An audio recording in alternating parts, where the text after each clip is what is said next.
Salasatil usul.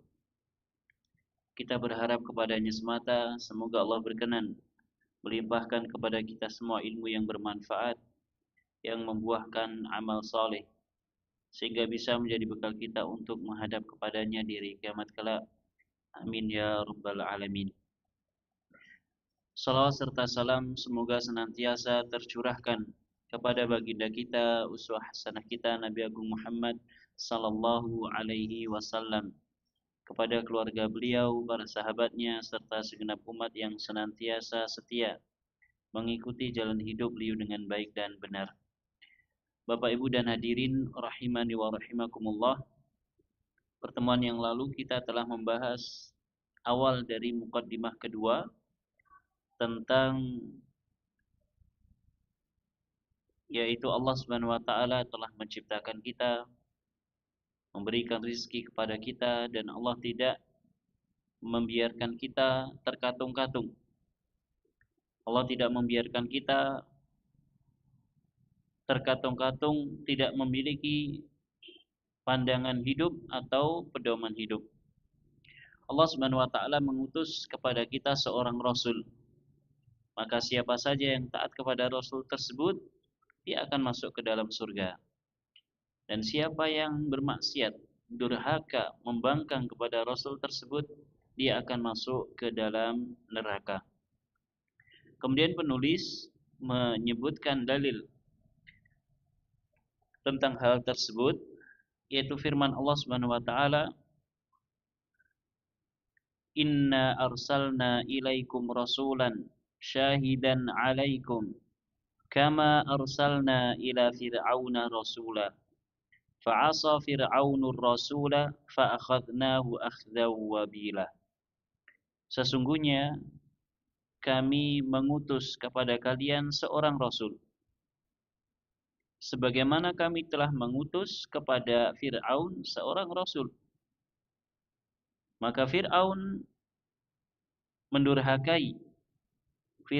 mendurhakai rasul tersebut, bermaksiat kepada rasul tersebut. Maka kami berikan hukuman kepada dia dengan hukuman yang setimpal. Penulis mengatakan, wad dalilu ala irsalir rasul wa ala wujubi ta'atihi wat tahdhiru min isyanihi. Dalil yang menunjukkan tentang pengutusan seorang rasul dan menunjukkan bahwa wajib mengikuti rasul tersebut, dan juga tahdzir, peringatan, jangan sampai kita bermaksiat kepada rasul tersebut, mendurhakai rasul tersebut. Dalilnya adalah firman Allah, "Inna arsalna ilaikum." Sesungguhnya kami telah mengutus kepada kalian, ya ummat Muhammad, wahai umatnya Nabi Muhammad, rasulan. Kami utus kepada kalian seorang rasul. Wa huwa khatamul mursalin, Muhammadun sallallahu alaihi wasallam. Dan rasul ini adalah penutup para rasul. Rasul yang kami utus kepada kalian, wahai umat Muhammad, yaitu adalah penutup para rasul. Tidak ada rasul setelahnya, tidak ada nabi setelahnya. Dia adalah rasul dan nabi terakhir hingga hari kiamat kelak. Syahidan alaikum. Rasul ini dia kami utus sebagai seorang saksi atas kalian. Sebagai seorang saksi bi'amalikum, terhadap amalan-amalan kalian. Kama arsalna Musa alaihissalam kalimar rahman ila taghiyati fir'auna rasulan. Sebagaimana kami utus Musa alaihissalam, Nabi Musa, yang diberikan gelar dengan kalimur rahman, seorang nabi yang pernah diajak bicara oleh Allah Subhanahu wa taala secara langsung. Kalimu ar-Rahman. Apa artinya kalimur Rahman? Orang yang diajak bicara langsung oleh Allah Subhanahu wa taala. Itu Nabi Musa alaihissalam dan juga Nabi kita Muhammad sallallahu alaihi wasallam. Kalau nabi lain punya kelebihan, maka nabi kita tentu lebih memiliki kelebihan. Dan ternyata Nabi kita Muhammad SAW pun juga salah satu dari kalimullah atau kalimur rahman. Nabi yang diajak berbicara oleh Allah Subhanahu wa taala secara langsung. Allah Subhanahu wa taala mengutus Nabi Musa alaihissalam, nabi yang teragung yang ada di tengah-tengah Bani Israel. Allah utus beliau kepada seorang yang melampaui batas, taghiyah, seorang tagut, yaitu Fir'aun. Allah utus Nabi Musa rasulan sebagai seorang utusan. Min afdalir rusul. Bahkan beliau merupakan di antara rasul yang paling afdal. Fa'asa Fir'aunur rasul. Lantas Fir'aun mendurhakai rasul ini, yaitu Nabi Musa alaihissalam. Fir'aun bermaksiat kepada Nabi Musa alaihissalam. Alladzi ursila ilaihi wa ila qaumihi wa huwa Musa. Rasul yang Allah utus kepada Fir'aun dan juga kepada kaumnya. Fa'akhadnahu ay Fir'auna akhdan wabila. Maka dengan sebab Fir'aun bermaksiat, durhaka kepada Nabi Musa alaihissalam, kami berikan hukuman kepada dia dengan hukuman yang syadid dan hukuman yang sangat berat. Wadzalika bi'ighraqihi wa junudihi fil bahri falam yuflit minhum ahadun. Di antara hukuman yang Allah timpakan kepada Fir'aun dan juga bala tentaranya, Allah Subhanahu wa taala tenggelamkan dia dan juga bala tentaranya ke dalam lautan. Sehingga tidak ada seorang pun yang bisa lolos. Tidak ada seorang pun yang bisa selamat. Kalau kita mendengar misalkan seperti tentara Abraha yang dia ingin menghancurkan Ka'bah, dia punya rencana untuk menghancurkan Ka'bah supaya manusia tidak lagi datang ke Ka'bah, supaya manusia dia berangkat ke gereja yang dia bangun di negeri Yaman. Lantas Allah Subhanahu wa taala kirimkan burung-burung ababil, burung-burung yang datang dengan cara berjamaah. Ababil itu maknanya adalah berjamaah atau bergerombol, bukan nama jenis burung. Ya, kalau jenengan ningali mirsani ten YouTube, ini burung ababil, itu salah. Ababil itu artinya adalah jamaat, secara bergerombol berjamaah, bukan nama satu jenis burung. Allah Subhanahu wa taala utus kepada Abraha dan bala tentaranya burung tersebut, dan Allah luluh lantahkan mereka, kecuali beberapa orang di antaranya adalah Abraha. Dia diselamatkan oleh Allah sebagai ibrah, sebagai pelajaran. Hingga pada akhirnya Aisyah radhiyallahu anha meriwayatkan, ketika dia masih kecil dia melihat ya Abraha yang sudah dalam keadaan buta mengemis di lorong-lorong yang ada di Mekah. Adapun Fir'aun tidak ada sama sekali yang bisa selamat dalam keadaan hidup. Semuanya tewas. Semuanya tewas. Tidak ada yang diselamatkan oleh Allah Subhanahu wa taala. Tsumma ba'da dzalika fi 'adzabil qabri ila yaumil qiyamah. Setelah diazab dengan ditenggelamkan, maka mereka diazab oleh Allah Subhanahu wa taala di dalam azab kubur. Mereka diazab dalam azab kubur sampai dengan hari kiamat. Dan ini menunjukkan bahwa azab kubur itu ada. Azab kubur itu ada. Siksa kubur itu ada. Di antara dalilnya adalah apa yang Allah sebutkan tentang kisahnya Fir'aun ini. Dan keberadaan azab kubur, mungkin sebagian kita tidak bisa membuktikannya secara nyata. Landi kayak cara dibongkar, diotopsi nggih. Dilakukan pengecekan atau penelitian ulang, nggak ada bekas azabnya. Oh, atau jangan-jangan dia orang yang diberikan kenikmatan sama Allah. tidak diazab. Katanya dia azab, dipendungi malaikat. Secara kasat mata, secara hissi, kita tidak bisa membuktikannya. Kenapa demikian? Karena itu adalah tugas keimanan kita. Kalau semuanya dinampakkan, kalau semua hal-hal yang gaib itu dinampakkan kepada kita, maka apa fungsinya perintah Allah Subhanahu wa taala supaya kita beriman? Kenapa mboten? Kalau semuanya nampak, ya sudah tidak ada definisi iman. Karena iman itu adalah pembenaran terhadap sesuatu yang kita belum pernah melihatnya. Kalau semuanya dinampakkan, azab kubur dinampakkan, kita sakit sarapan mboten. Ya, baru menguburkan, lagi menguburkan, ada yang diadab teriak. Udah. Dan Nabi SAW hanya beliau yang dinampakkan azab kubur. Dan dalam suatu riwayat beliau mengatakan bahwa kiranya azab kubur ini dinampakkan kepada kalian, wahai para sahabat, kalian tidak akan saling menguburkan. Lama tadafanu. Kalian tidak akan mau saling menguburkan. Kenapa? Karena takut. Takut terhadap jeritan-jeritan yang ada di kubur. Kalau semua hal-hal yang gaib itu dinampakkan, ya kita tidak akan nyaman. Baru keluar dari masjid ketemu sama jin. Repot dan repot.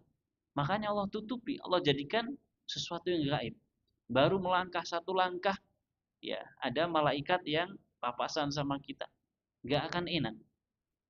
Makanya Allah tutupi, jadikan mereka sebagai sesuatu yang gaib. Tugas kita adalah mengimaninya. Tugas kita adalah mengimaninya. Ini Fir'aun. Fir'aun dia diadab oleh Allah Subhanahu wa taala dalam kuburnya sampai dengan hari kiamat. Begitu pula ya para pengikutnya. Summa adzaban nar atau summa adzabin nar. Kemudian setelah itu ya mereka mendapatkan azab di neraka. Allah Subhanahu wa taala berfirman, qala ta'ala, "An-naru yu'raduna 'alaiha ghuduwan wa 'ashiyya wa yawma taqumus sa'atu adkhilu ala fir'auna asyaddal 'adzab." Neraka jahanam itu terus-menerus ditampakkan kepada Fir'aun fil qabri, di dalam kuburnya, yu'adzabuna biha, sebagai bentuk azab, siksaan untuk dia. Ya, setiap hari dinampakkan huduan, ay awwala an-nahar, di waktu pagi hari, wa asyian, ay akhirahu, dan di waktu sore hari. Pagi hari dinampakkan azab dia kelak di neraka, dan juga sore harinya. Pagi sore dinampakkan azabnya. Dan dia dalam keadaan sudah tidak dilasi, dibunuh pelan-pelan. Ini akan menjadi azab untuk dirinya yang sedang diikat, yang sedang dipertontonkan. Maka di alam kubur kelak, ya ini lebih mengerikan. Dan di hari kiamat, wa yauma taqumus saa'ah adkhilu ala fir'auna asyaddal 'adzab. Di hari kiamat kelak Allah mengatakan, masukkanlah Fir'aun dan juga bala tentaranya ke dalam azab yang paling pedih. Fahadi ghayatu fahadihi aqibatul asina lirrusul. Ini semua diperoleh oleh Fir'aun dan juga bala tentaranya disebabkan karena mereka bermaksiat. Mereka durhaka kepada para rasul. Wa jazaa'ul mukhalifina li amrihim. Dan ini merupakan balasan bagi orang-orang yang menyelisihi perintah para rasul. Allah Subhanahu wa taala memberikan contoh kepada kita, ikilo Fir'aun, orang yang kuat, raja, menguasai segalanya, bahkan ngaku Tuhan. Ketika kami utus kepada Fir'aun, rasul yang termulia, Fir'aun durhaka. Fir'aun bermaksiat kepada rasul tersebut. Ini azab yang dia peroleh. Dengan kekuatan, dengan keluar biasaan yang Fir'aun miliki. Adapun kalian, fal tahdar ummatu Muhammad. Adapun kalian, wahai umat Muhammad, hendaknya berhati-hati, hendaknya waspada min takdzibi rasuliha, waspada terhadap pendustaan rasulnya, yaitu Rasul Muhammad sallallahu alaihi wasallam. Fayusibuha ma asaba Fir'aun. Jangan sampai kalian mendustakan rasul kalian sehingga kalian tertimpa apa yang telah menimpa Fir'aun. Jadi semacam analogi yang Allah berikan untuk kita. Ini Fir'aun, ini kalian. Fir'aun luar biasa orangnya. Kami utus seorang rasul yang luar biasa. Tapi derajat rasul ini masih di bawah rasul yang kami utus pada kalian. Sedangkan kalian orang yang biasa-biasa saja. Kan gitu. Kiranya kalian bermaksiat kepada rasul ini, tentu kalian lebih berhak untuk diazab melebihi Fir'aun. Karena kalian lebih lemah daripada Fir'aun. Dan rasul kalian lebih istimewa daripada rasulnya Fir'aun. Haitsu akhadahullahu akhdha azizin muqtadir. Jangan sampai kalian tertimpa azabnya Fir'aun yang Allah adab dengan azab yang luar biasa. Qala Ibnu Katsir, Imam Ibnu Katsir dalam tafsirnya mengatakan, wa antum aula bil halaki wad damar in kadzdzabtum rasulakum.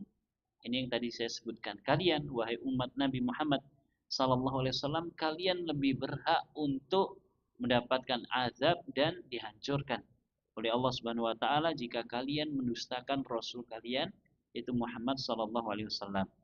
Kenapa demikian? Li'anna rasulakum ashraf wa a'zam min Musa ibni Imran. Karena rasul kalian yaitu Nabi Muhammad sallallahu alaihi wasallam lebih mulia dan lebih agung dibandingkan Nabi Musa alaihissalam. Kalau kita durhaka bermaksiat kepada Nabi Muhammad sallallahu alaihi wasallam, maka kita lebih berhak untuk diazab dibandingkan Fir'aun. Karena kemuliaan Rasul kita melebihi kemuliaan Rasul yang diutus kepada Fir'aun. Fal khairu fi ta'atir Rasul sallallahu alaihi wasallam. Maka kebaikan seluruhnya terdapat pada ketaatan kepada Rasulullah Muhammad sallallahu alaihi wasallam. Wal bu'su fi ma'siyatihi. Dan keburukan, kebinasaan, ketidakberuntungan akan senantiasa ada pada kemaksiatan kepada Rasulullah Muhammad SAW. Orang yang durhaka kepada Rasul Muhammad SAW, dia akan senantiasa mendapatkan kebinasaan, kesusahan. Allah Subhanahu wa taala berfirman, "Man 'amila salihan min dzakarin aw untha wa huwa mu'min, falanuhyiyannahu hayatan thayyibah wala najziyannahum ajrahum bi ahsani ma kanu ya'malun." Barang siapa yang beramal saleh, min dzakarin aw untha, baik dia seorang laki-laki ataupun perempuan, tidak pandang bulu siapapun orangnya, kalau dia beramal saleh, baik dia laki-laki ataupun perempuan, baik dia orang Arab atau orang non-Arab, baik dia orang yang sehat secara fisik atau kurang dalam fisiknya, tapi dia beramal saleh. Wa huwa mu'min, dan ketika dia mengerjakan amal saleh tersebut, dia dalam keadaan beriman. Ketika dia mengerjakan amal saleh tersebut, dia dalam keadaan beriman. Maksudnya bagaimana? Apa yang harus terpenuhi daripada keimanan? Pertama, dia memiliki ilmu. Yang kedua, dia seorang muslim. Orang yang beramal soleh tapi dia tidak beriman, dia berbuat kebajikan tapi tidak ada iman dalam hatinya. Orang bagi-bagi sedekah, orang bagi-bagi uang, bagi-bagi sayur, tapi yang melakukannya bukan seorang mukmin. Mukmin dalam artian bukan seorang muslim yang memiliki keimanan, yang dengan keimanan tersebut dia berharap kepada Allah Subhanahu wa taala balasan darinya di akhirat kelak. Dia hanya bagi-bagi karena ini kebaikan. Kalaupun dia punya iman, iman dalam agama dia, bukan dalam agama Islam. Selagi dia tidak muslim, maka ketahuilah itu semua akan muspro tanpa guna, tidak ada manfaatnya. Allah Subhanahu wa taala akan memberikan balasan di dunia bagi orang yang berbuat baik. Tapi di akhirat, balasan bagi orang yang berbuat baik harus dengan syarat keimanan. Dan keimanan tidak mungkin diperoleh kecuali dalam agama Islam. Orang yang berbuat baik sedangkan dia non muslim, maka tidak ada manfaatnya di akhirat kelak, karena dia bukan seorang muslim. Sehingga kita nggak usah ya apa terkecoh. Wah, luar biasa suka sedekah ini segala macam. Selagi dia bukan seorang muslim, ya dia akan mendapatkan balasan dari Allah di dunia saja. Mungkin dengan sebab sedekahnya itu Allah gampangkan usahanya.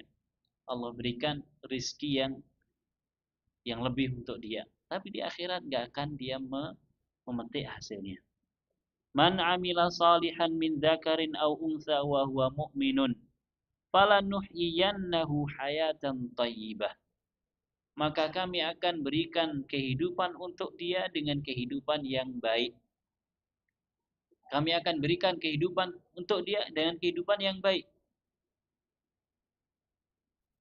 Orang mukmin seluruh lini kehidupannya adalah kebaikan.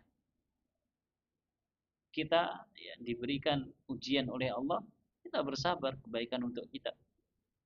Dari kesabaran kita dapat pahala, nanti diberikan balasan di akhirat. Kita diberikan kebahagiaan oleh Allah, kemudahan, rizki, kita bersyukur. Dengan sebab syukur ini Allah berikan pahala, jadi simpanan kebaikan kita untuk akhirat kita. Adapun orang non-muslim tidak demikian. Ya, dia diberikan ujian, mungkin sabar, tapi sabarnya tidak menghasilkan pahala. Kenapa? Karena syarat mutlaknya tidak dimiliki. Karena dia bukan seorang muslim. Adapun seorang muslim, falanuhyiyannahu hayatan thayyibah. Kami akan hidupkan dia dengan kehidupan yang baik. Wala najziyannahum ajrahum bi ahsani ma kanu ya'malun. Dan kami akan berikan balasan pahala untuk mereka dengan sebaik atau dengan yang lebih baik dibandingkan apa yang mereka kerjakan.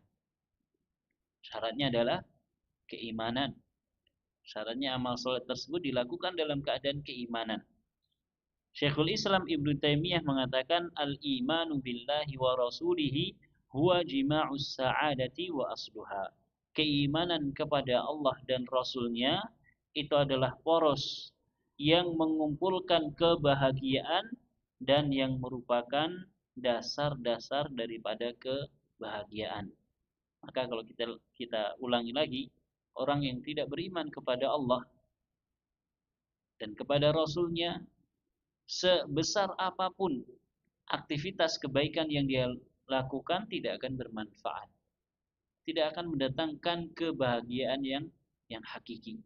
Adapun orang yang beriman kepada Allah, kepada Rasulnya Muhammad SAW, maka aktivitas kebaikan yang dia lakukan akan bermanfaat di akhirat kelak. Kemudian yang kedua, ats-tsaniyah.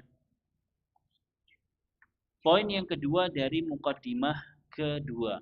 Jadi saya sampaikan lagi bahwa buku yang kita bahas ini memiliki 3 muqaddimah, 3 pembukaan sebelum masuk dalam pembahasannya. Poin yang kedua, annallaha la yarda ayyushraka ma'ahu ahadun fi ibadatihi. La malakun muqarrabun wala nabiyyun mursalun. Allah Subhanahu wa taala tidak akan ridho dia dipersekutukan dengan seorang pun dalam peribadahan. Ketika seseorang beribadah, maka ibadah yang dia lakukan itu harus tulus, ikhlas, benar-benar bersih hanya untuk Allah Subhanahu wa taala. Kalau dilakukan untuk selain Allah, maka Allah tidak akan ridho. Ridho niku napa dalam bahasa kita? Rela. Napa kalau bahasa kita? Ridho, ikhlas. Ikhlas, bersih, murni, muter malih. Ya, tidak akan ikhlas, tidak akan ridho, tidak akan rela. Allah tidak akan rela. Allah tidak akan mengizinkan. Kalau ada orang yang beribadah, ibadah yang dia kerjakan itu untuk selain Allah Subhanahu wa taala. Meskipun ibadah tersebut ditujukan kepada seorang malaikat yang Allah dekatkan kedudukannya kepadanya, kepada Allah Subhanahu wa taala. Siapa malaikat yang paling dekat dengan Allah? Jibril. Kalau kita beribadah, sholatlah. Kalau aku tak sholat, tak tujukan kepada Jibril. Ya, seperti kita membidik anak panah. Kita bidik Jibril, barangkali Jibril nanti akan jatuh cinta dengan sholat kita, kemudian Jibril akan melobikan Allah Subhanahu wa taala. Ini analogi yang tidak dibenarkan, tidak ada dasarnya. Sekalipun itu kita tujukan kepada Jibril, Allah tidak akan ridho. Beda dengan kita, beda dengan manusia. Manusia nggak bisa ketemu langsung dengan orangnya, maka bisa dititipkan dengan orang terdekatnya. Bisa dititipkan dengan orang terdekatnya. Itu pun terkadang juga tidak diridhoi. Ya, besoknya ketemu kok titip nih anakku sing iki. Aja sing kuwi. Lah pripun to Pak, lek sing kuwi disai dhewe. Titipno anakku sing sijine, nek kae amanah. Terkadang semacam itu manusia. Maka Allah Subhanahu wa taala lebih tidak rela lagi kalau ibadah yang dilakukan oleh manusia kok ditujukan kepada selain Allah Subhanahu wa taala. Meskipun seorang malaikat terdekat dengan Allah Subhanahu wa taala. Dan bahkan meskipun seorang nabi yang Allah utus. Nabi terdekat sekalipun tidak akan rela. Saya ibadahlah, tak ibadah saya yaitu arahkan ibadah ini, saya niatkan untuk Nabi Muhammad SAW. Tidak boleh. Tidak boleh. Ya bapak-bapak misalkan ketika ziarah ke Masjid Nabawi, kemudian ada momen untuk ziarah ke makam Nabi SAW, sahabatnya Abu Bakar dan Umar. Kemudian merasa terbawa dengan suasana, kemudian yalah saya tak bersolawat, saya ikhlaskan untuk Nabi. Tidak bisa. Kita bersolawat, kita ikhlaskan untuk Allah Subhanahu wa taala. Niat kita adalah lillahi taala, untuk Allah. Dan ini yang dinamakan dengan ikhlas. Ikhlas itu artinya bersih. Ikhlas itu artinya murni, tulus hanya untuk Allah Subhanahu wa taala. Walikaunil mas'alatil ula fi tauhidir rububiyah wa ta'atin Nabi sallallahu alaihi wasallam walianna tauhidar rububiyah dalun ala tauhidil uluhiyah wa mustalzimun lahu dzakara tahqiqa dzalika fi qawlihi tsaniyah. Tadi yang kita baca itu berkaitan dengan masalah-masalah tauhid rububiyah dan juga yaitu mengikuti atau taat kepada Nabi sallallahu alaihi wasallam. Tauhid rububiyah berkaitan dengan penciptaan alam semesta, penciptaan kita, rizki yang Allah berikan kepada kita, ini tauhid rububiyah. Adapun tauhid uluhiyah maka berkaitan dengan hak Allah Subhanahu wa taala. Tauhid uluhiyah merupakan sesuatu yang berkaitan dengan hak Allah Subhanahu wa taala. Yang pertama kaitannya dengan penciptaan Allah, perbuatan Allah Subhanahu wa taala. Ya, dengan bahasa sederhananya, karena Allah yang menciptakan kita, maka dialah Allah yang berhak untuk kita ibadahi. Dan ini adalah konsekuensi, ya. Dan tauhid rububiyah ini menunjukkan adanya tauhid uluhiyah. Karena Allah yang menciptakan kita, maka dialah semata yang berhak untuk kita ibadahi. Kita gantungkan hati kita kepadanya. Kita tidak boleh menggantungkan, menambatkan hati kita kepada selain Allah Subhanahu wa taala. Siapapun orangnya. Siapapun orangnya. Bahkan kepada pasangan hidup kita. Tidak boleh. Aku tawakal sama istriku, aku tawakal sama suamiku, enggak boleh. Tawakal kepada Allah Subhanahu wa taala. Mereka hanya jadi sebab saja. Mereka hanya jadi sebab saja. Tapi tawakal, menggantungkan diri, menyandarkan hati hanya kepada Allah Subhanahu wa taala. Maka ketika kita faham bahwasanya Allah yang menciptakan kita, kita harus juga faham bahwasanya Allah dialah satu-satunya yang harus kita ibadahi. Selain Allah tidak memiliki hak untuk kita ibadahi. Wahya fi tauhidil uluhiyah wahya minal masaili salatil wajibi alaina ta'allumuha wa ma'rifatuha wa i'tiqaduha. Ini adalah tauhid uluhiyah yang merupakan salah satu poin yang harus kita pelajari, kita yakini dan kita amalkan. Fakama annahul khaliqur raziqu alladhi khalaqaka wa a'taka ni'ama fa'lam annallaha la yarda bal yamqutu asyaddal maqti.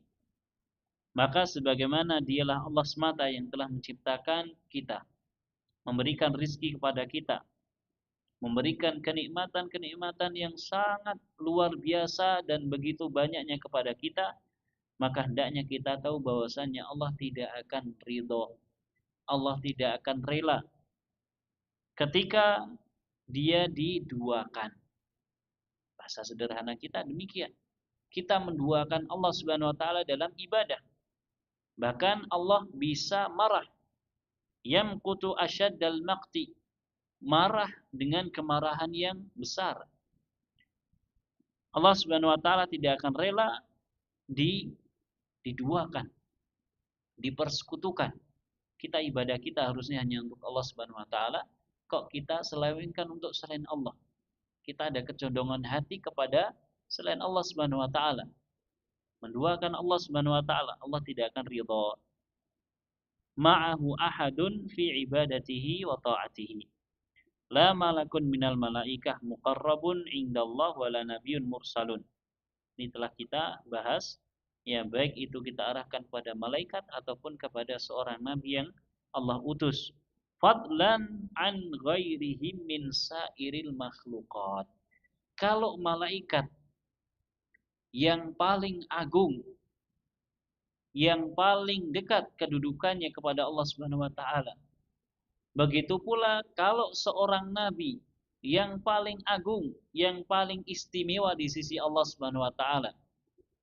Kita tidak boleh mengarahkan ibadah kita kepada mereka fadlan an ghairihim. Maka selain mereka tentu lebih lagi. Kalau kita ibadah kepada Nabi saja nggak boleh. Kita duduk di samping makam Nabi, kemudian berdoa kepada Nabi saja nggak boleh, apalagi kepada selain Nabi. Apalagi kepada selain Nabi Muhammad SAW. Min sairil makhluqat, dari seluruh makhluk yang ada. Kalau kita melihat siapakah manusia yang paling bertakwa yang pernah menginjakkan kedua kakinya di atas muka bumi?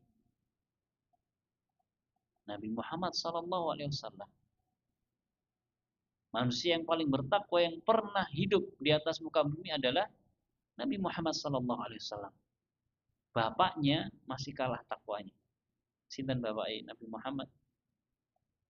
Bapaknya paling pol, pucuk, Nabi Adam alaihissalam, masih kalah dengan Nabi Muhammad SAW. Buktinya di hari kiamat kelak, manusia datang kepada Nabi Adam untuk diberikan syafaat. Nabi Adam tidak mampu, datanglah kepada Nuh.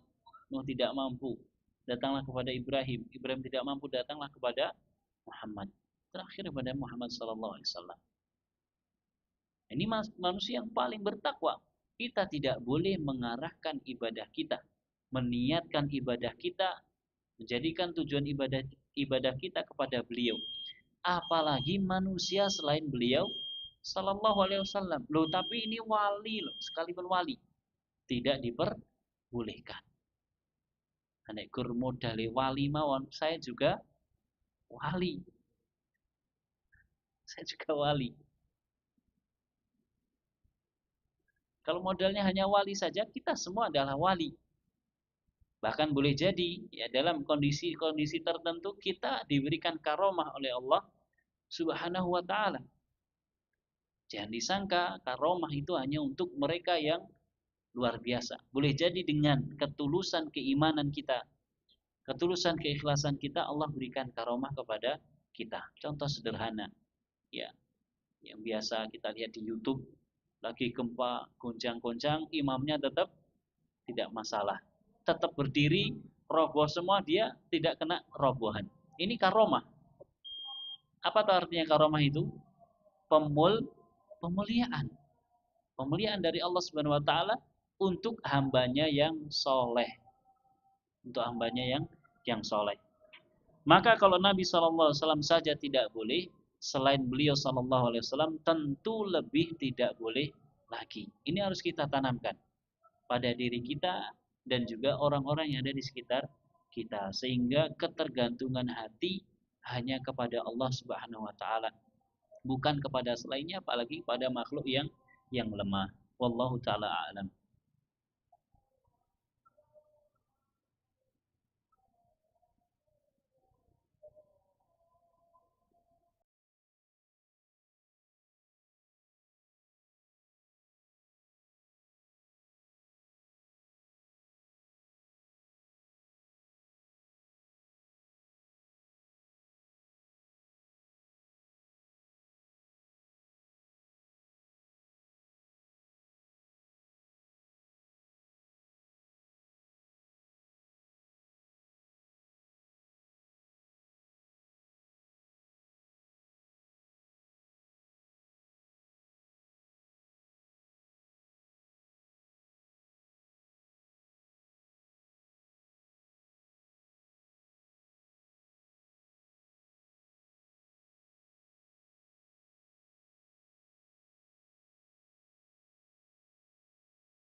Bismillah wassalatu wassalamu ala Rasulillah wa ala alihi wa sahbihi wa man tabi'ahum bi ihsanin ila yaumil qiyamah.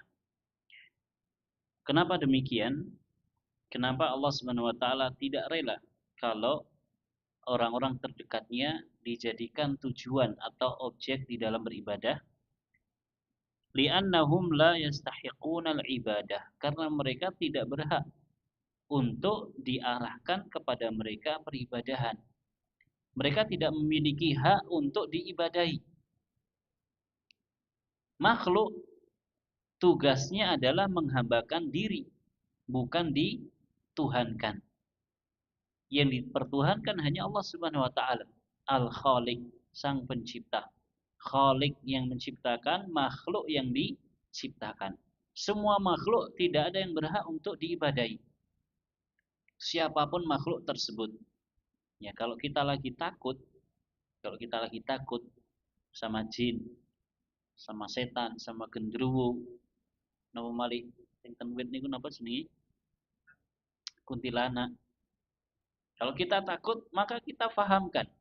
Dia itu nakut-nakutin kita supaya kita ngasih sesuatu untuk dia.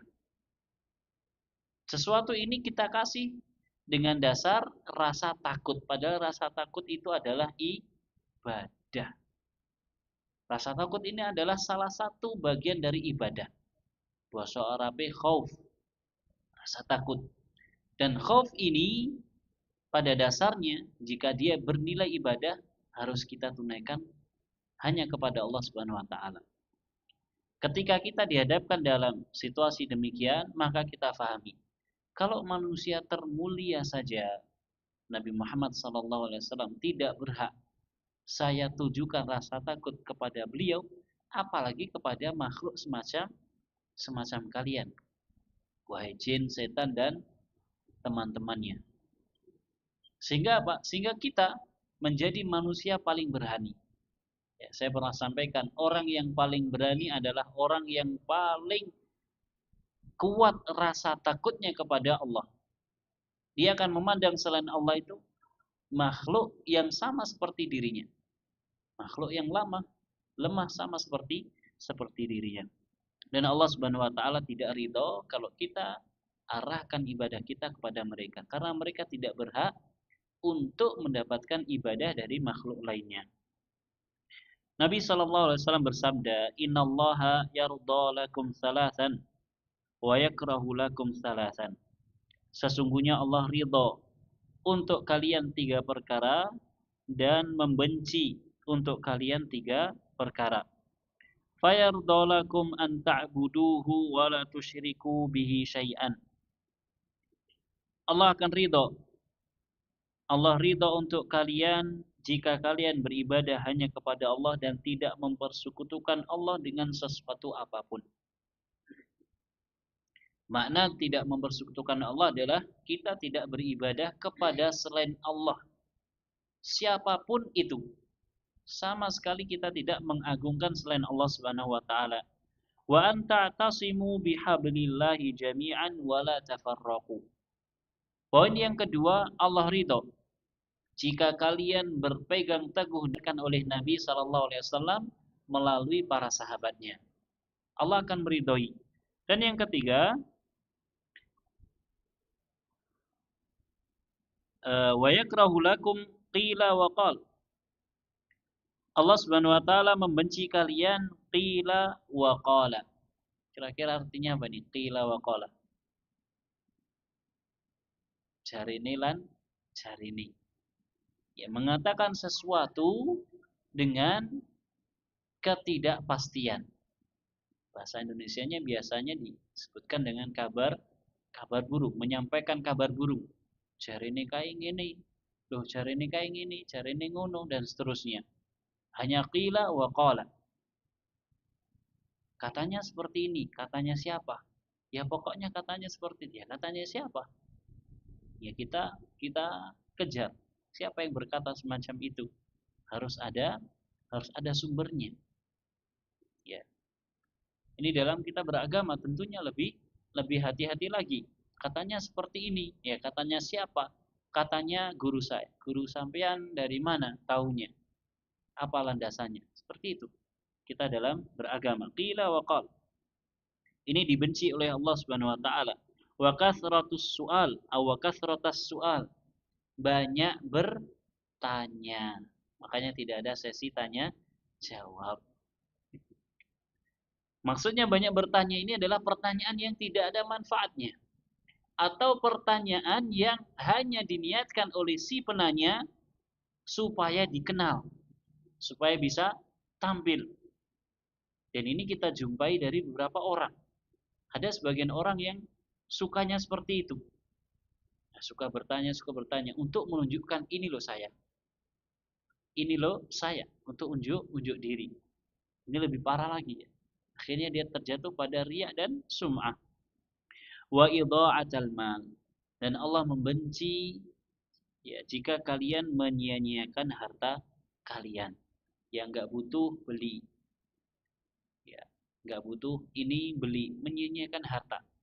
Atau mempergunakan harta tidak pada yaitu tempat-tempat yang tepat. Diriwayatkan oleh Imam Muslim. Wa akhbara ta'ala annahu la yardha li ibadihi al-kufra.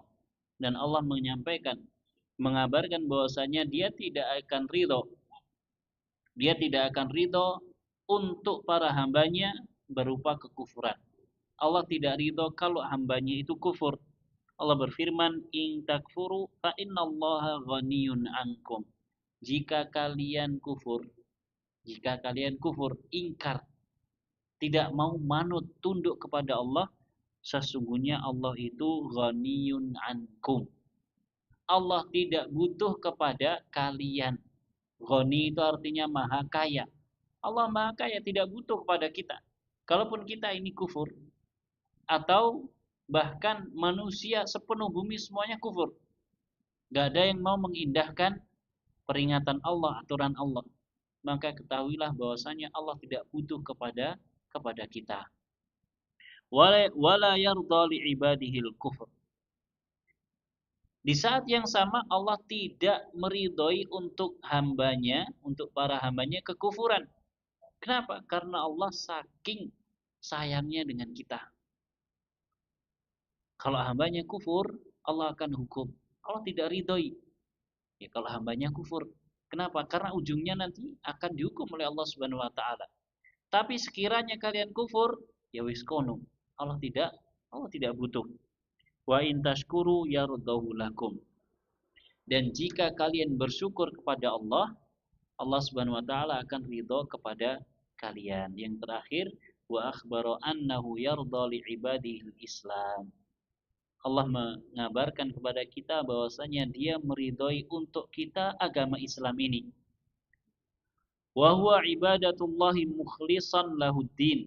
Dan makna daripada agama Islam yaitu adalah beribadah kepada Allah dengan memurnikan seluruh amaliyah yang ada dalam agama Islam ini. Allah berfirman, wa raditu lakumul islama dinan. Dan kami telah ridhoi untuk kalian agama Islam sebagai agama untuk kalian. Wallahu ta'ala alamu bisawab. Ini yang bisa disampaikan, mudah-mudahan bermanfaat. Mohon maaf kiranya ada kekurangan dan kesalahan. Usini wa iyyakum bitaqwallah. Wa sallallahu ala nabiyyina Muhammadin wa ala alihi wa sahbihi wa sallama tasliman katsira. Kita akhiri dengan doa kafaratul majlis. Subhanakallahumma wa bihamdika asyhadu an la ilaha illa anta astaghfiruka wa atubu ilaik. Assalamualaikum warahmatullahi wabarakatuh.